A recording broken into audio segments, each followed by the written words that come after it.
Hi everyone, it's Jerry. I have a nice game to share with you from round 3 of the 2025 Sinquefield Cup. This was played on August 20th. On the white end, Fabiano Caruana playing against Alireza Firouzja. Alright, with this one, we are looking at a Nimzo-Indian 3 knights, coming at Fiend Keto for black, pin broken on the knight, and white shoots for kingside Fiend Keto. From here we have bishop for knight exchange, knight hops in the center. Another path, you will find games with this, bishop for knight exchange. Pawn island has now been split into two, something that black can shoot for from here after castles, knight c6, d5, and in a way black's looking to maybe isolate white's d pawn. No e pawn around to secure it on this very square.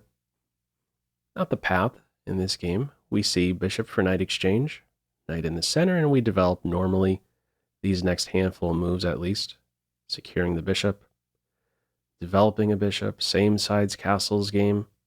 Nothing special just yet. Knight d7 is the follow-up here. In a way, somewhat special move in that knight d7 is allowing this bishop to maybe preserve itself. Once white has castled, e1 is vacant, and this is an option. It's not something Caruana goes for. If black is really concerned about white hanging onto the bishop, this would be the moment, right after castles, to go ahead and swipe the bishop. Apparently he is not concerned about that. He plays knight to d7. And from here, Caruana goes with d5, plants an invasive pawn on d5. And this is going to be the main focal point from that point on. Now, I did test out this idea to preserve the bishops. I want to give you a feel for what this might look like if white hangs on to the dark square bishop. Put on a couple of moves here. This could be an idea. You can move the knight away and then look to give this piece a kick. You have to be a bit careful once you have played f3. This knight is running out of squares, to be attentive to possible g5 idea, but in general, this is a possibility for white. Once castled, hang on to the bishop. Caruana goes with the d5, knight for bishop exchange, and now we see e5. Now, if you're capturing on d5, this would be excellent for white. Thank you so much. There is now a ready-made target, a backward c pawn. So you should certainly not be capturing on d5 in this position, helping the rook, weakening c7. We have e5, e4. From here, a5 is played. If black tries to challenge d5 with c6, that's faulty. d6 falls. We have a5. The knight's going to feel more secure once on c5. No quick way to extract it. The control over b4. Knight d2. Caruana is preparing for pawn break. Black's pawn break. f5. He's going to capture and then operate on the opened e4 square. Now, the deficiency behind knight d2 is that the queen no longer sees as clearly along the d file. Black can now play c6. Chop, chop, no queen takes d6 in this position. We don't see the capture. From here it is rook e1. Now, this may be appealing to take on c6 because this pawn is now backward. White has a half-open file. A downside, though, something you need to factor in here, is that with no d5 pawn around, you don't have control over these two squares. And let's key in on this one, e6. Why is this an especially important one? Well, there's a quick path for a knight to get into d4. So are you ready as white to maybe cope with a knight maneuver like this? All right. This pawn sticks around. We have rook e1, c pawns exchanged, no c pawn As a target, just a completely open C file here, knight c5, top piece, I would say, in the position. Let's see how Caruana tries to extract this knight. It's going to take some work. Queen e2, f5, and from here we see the capture, and you pretty much should be capturing like this, allowing black an opportunity to play f4. That's a far too disruptive. Pawn constantly guessing, is there going to be a capture? Is there a timely push? All right, your knight is on d2. You're preparing for f5. You wanted to capture. That's what we see. e4 is opened up, and the knight hops right to it. Now from here, we have queen e7. If black captures on d5, why is this not good? Feel free to pause the video, see what you play here. Okay, the tactical flaw here is that white would have back-to-back forks. Can take advantage of the unprotected bishop. There's knight f6, fork, and after the knight is tracked, bishop captures bishop. With the fork, white will soon be playing up the exchange. So d5 is poison. What we have here, queen e7, and follow up queen b5. Now capturing the knight on c5, I said it's a strong piece, but taking it at this moment here, it allows black to improve the structure. Get to take towards the center. I don't know, is there maybe a scenario where this rook starts to be very active and pawns become a target for a black rook? Not a good decision to go ahead and exchange on c5 in this position. What we have is queen b5. Pop quiz, how would you respond to this? Feel free to pause the video. All right, how to handle the pressure on b6. In this game, queen c7 is played. b6 secure at the same time, knight in a pin. Computer points out, form a battery. Put pressure on f2. And in the case of queen takes b, exchange knights and crash through on f2.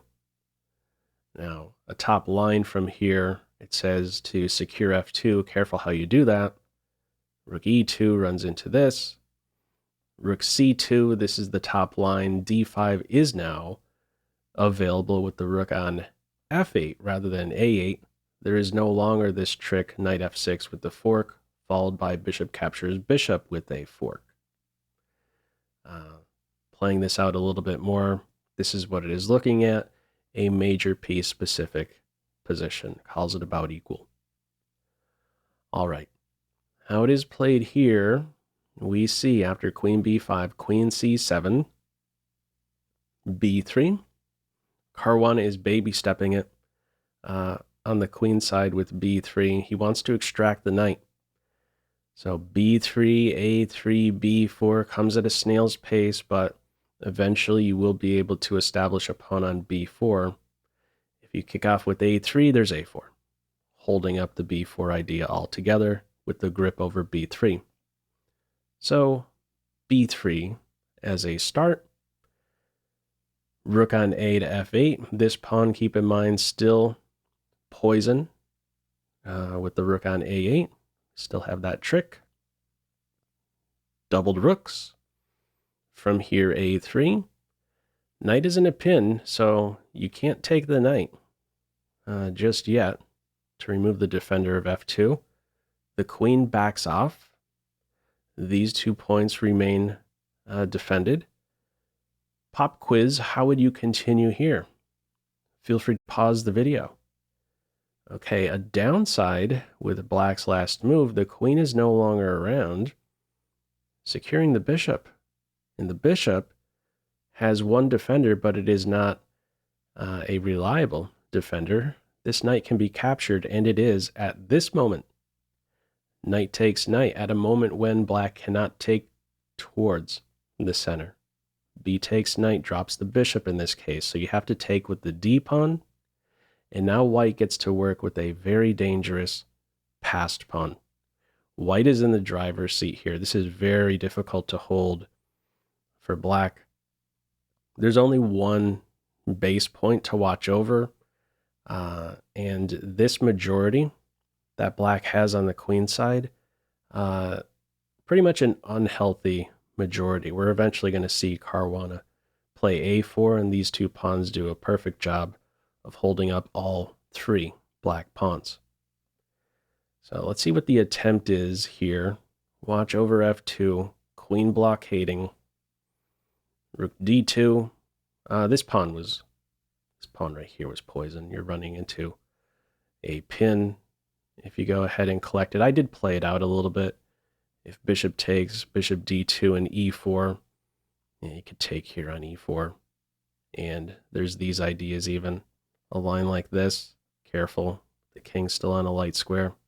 And these two pieces around.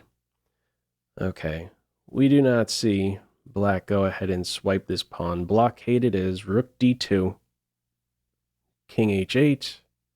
Now, it's saying rather than king h8, it's tough to come up with these moves. The computer's saying withdraw the rook, put it on e7, put the other one on d8, and stay central like this. All right, the king seems like a healthy decision. Dark square, no problems.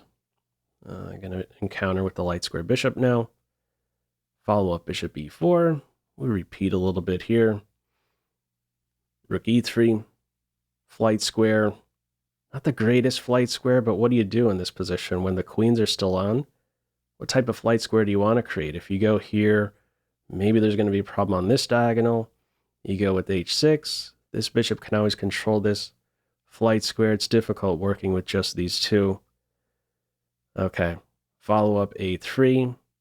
Normally you wouldn't want to have your pawn fixed on a light square working with same color bishops like this, but the idea is to restrict these three with these two. The queen will eventually go elsewhere, and you don't have to worry about some quick advance. b5, a4, possibly. All right. Well, we have queen f6. Watch over f2. Remains the only sensitive point. Queen back to blockade. It's much easier for white to make progress in this position, make productive moves. h4 is the follow-up here. That's healthy. New square has opened up for the king. Okay, taken away another square from the rook here.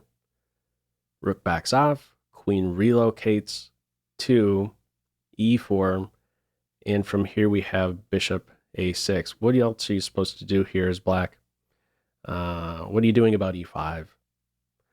Now, if you try to hang on to e5 with, let's say, rook e8, you're running into f4. Could take advantage of the pinned e-pawn after rook e8. In the case of rook f5, trying to hang on to this, there's bishop h3. Let's play this out a little bit.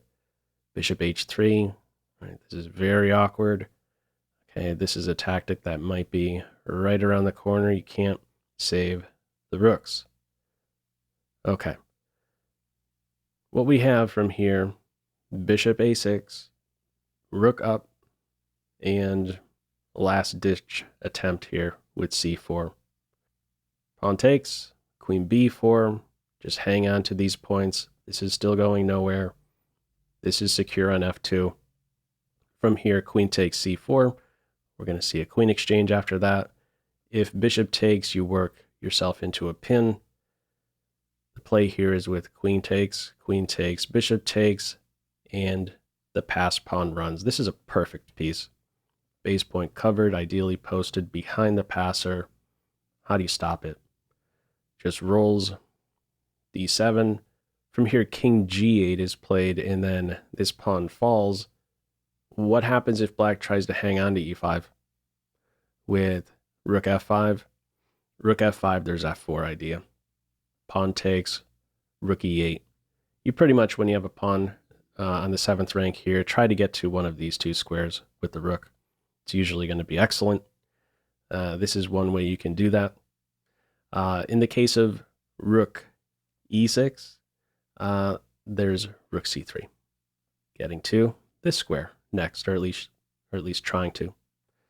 If black plays bishop a6 here, you could challenge that post. Bishop b7, rook c7. Bishop captures bishop. You don't even recapture, you go straight in for for rook c8. So what we have here, the king runs back over to try and hold on to the d8 square. e5 falls. Caruana is up one pawn, but in just a few moves, it's really going to feel more like two pawns. So right about here is where it feels like two pawn advantage. These two pawns are going nowhere, offset by the pawn, and strong bishop here gluing everything together. Two pawn advantage. No hope here for black. What's tried is rook e6, and most precise, we have rook d2, and black resigns. Now, the reason I think rook d2 is most precise here, if you go for a rook exchange, this is still a winning idea. Something like this, if you're capturing on d7, we're pulled right into a1, king and pawn ending, being up the extra pawn. No passer here for white just yet. With the move rook d2, however, in a way, you are saying with this final move, give me a passed e-pawn to work with. Before you can get out of this situation here, you must resolve the tension between these rooks, otherwise you're dropping a bishop. And if we revisit this position, go back into this king and pawn ending, okay, we already have a passer. No, not much work required here. You just advance like this, and white is winning. All right, in this one, rook d2, final move. Very nice game, I would say, out of this Nimzo-Indian Defense 3 knights. What are your thoughts on it? Feel free, as usual, to leave any feedback to this video in the comment section below. Hope you enjoyed it and maybe took a thing or two away. That's all for now. Take care.